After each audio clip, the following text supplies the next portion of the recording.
Now let's dive deep into this big LGBTQ story for today. I'm Rex Rogosh, and let's queer up entertainment. Shaun of the Dead fame Nick Frost faces backlash over Harry Potter role. This is the first of two J.K. Rowling stories on Queer News Tonight.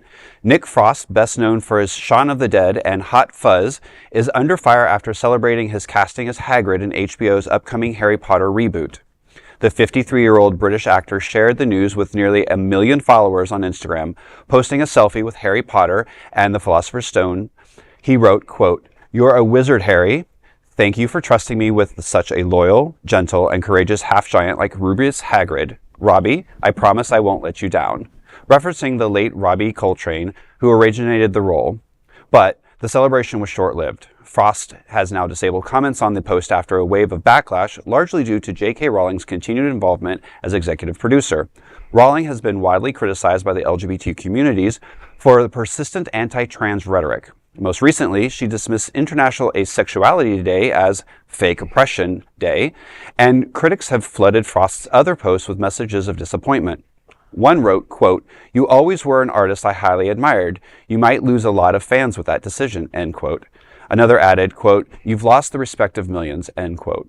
While some fans applaud HBO's casting choices, like John Lithgow as gay headmaster Dumbledore and Papaya Escobar as Snape, many expressed disappointment that beloved actors chose to be part of Rowling-led production. Frost's decision is particularly striking given his next major role, starring along transgender comedian Jordan Gray in Transaction, an ITV sitcom centered on trans experiences. Despite criticism, HBO has said Rowling's involvement hasn't impacted casting, and the series will begin airing in 2026. Each of Rowling's 7 novels will be adapted into its own season over a planned 10-year run. So I'm conflicted. I vehemently disagree with J.K. Rowling and all of her rhetoric. And she's just, talking out the side of her head.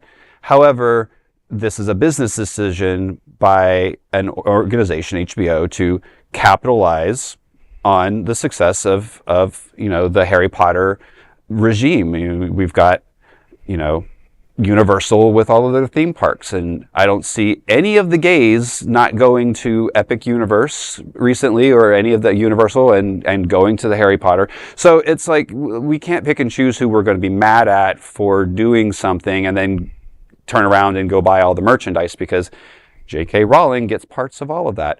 So if you're going to go after anybody, go after HBO. I mean, this guy is an actor. He's been given a role, and he's taking it. And unfortunately, J.K. Rowling always sticks her nose in everything that she does. So I don't know. I don't have a right answer for this, so I'm a little conflicted. So am I, to be honest with you. But on the other hand, I would say that I am the one gay who goes to Universal, and I do not enjoy Harry Potter as much ever since J.K. Rowling opened her stupid mouth. And my husband still enjoys it. I never read the books. I'm the wrong generation, too old for it by the time they came out. So for me, but on the other hand, why are we doing reboots this quickly? I mean, the movies were barely out of the public imagination, and they are circulating heavily on streaming services, and the books are still being read by millions of people. There's no point in actually starting this reboot. I agree with you. I think there's 2 big parts of this I think to appeal to everyone. Is one, J.K. Rowling has a pathological obsession against trans people, and I don't mean that lightly. True. She literally wrote a 900-page book about a man dressing up as a woman killing people in bathrooms. There is something wrong deep inside J.K. Rowling. Something up here broke. But also on the reboots, the more that she's gotten more and more power over the Harry Potter world lately, and if she's involved in this, it's not going to be very good. Because the original movie, she was part of it, but she didn't write the scripts, and there was a great YouTuber that broke down the Fantastical Beasts series, and you're like, why did those come off so poorly? She wrote those scripts. She can't write for a movie, and I doubt she can write for TV. I think there's going to be like that Rings of Power thing, where it's a reboot that doesn't make sense. All the actors are going to look like cheap copies of the real ones. You really think that guy's going to be like Robbie Coltrane? No. Do you think someone's going to be able to do what Maggie Smith was able to do? No. And that's what that show's going to be. And also back to the casting question. Why are we casting John Lithgow, who is a straight man, to play a gay character? If you're going to be progressive about it, find an old gay man. I'm pretty sure there are plenty available. How many of them are going to work with J.K. Rowling?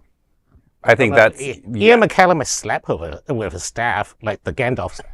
I don't think you do. Again, though, I mean, I think back to the point of, people are mad at the actors for taking roles. I mean, that's their job. Mm-hmm. I hate to say that. I mean, yes, money is going back to her, so that's another conversation. But hate mail doesn't solve the issue, and it's better to go to him and say, "Hey, why did you take this?" Knowing what is wrong, and if you are friends of the LGBTQ community, how can you do this and still be part of her? I think that, again, have the question. And again, the fandom goes straight to the hate mail, and I just think that that's counterproductive. Fandom culture has always been a little toxic. It is now even more toxic. It's even more toxic, yeah.